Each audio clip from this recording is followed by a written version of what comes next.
संतोष ज्ञानेश्वर शेळके, मुक्काम पोस्ट बोटा गावचा उपसरपंच असून या ठिकाणी आपलं जे 12 तारखेला रेल्वेचं जनआंदोलन आहे, या जनआंदोलनामध्ये सर्व नागरिकांनी, सर्वसामान्य जनतेने या ठिकाणी या आंदोलनासाठी सहकार्य करून जास्तीत जास्त संख्येने या ठिकाणी जमून ते आंदोलन यशस्वी करण्यासाठी मी आपणा सर्वांना या ठिकाणी साकडं घालत आहे।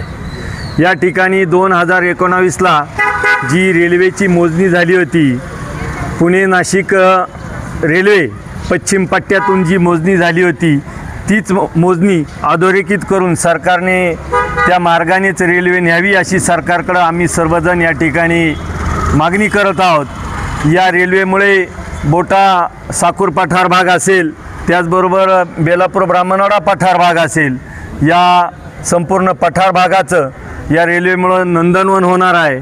त्यामध्ये प्रामुख्याने शेतीमाल आपला त्वरित मोठ्या शहरांमध्ये पोहोचणार आहे।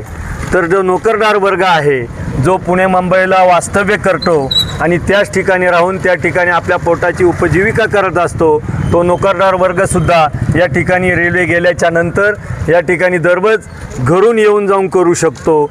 या रेल्वेचे अनेक सारे फायदे या ठिकाणी आपल्या पट्ट्याला, आपल्या पठार भागाला या ठिकाणी होणार आहे। त्यासाठी सर्वांनी या ठिकाणी जमून 12 तारखेच्या आंदोलनासाठी विशेष सहकार्य करून हे आंदोलन यशस्वी करण्यासाठी मोठ्या संख्येने उपस्थित राहावं ही सर्वांना मी नम्र विनंती करतो। जय हिंद, जय महाराष्ट्र।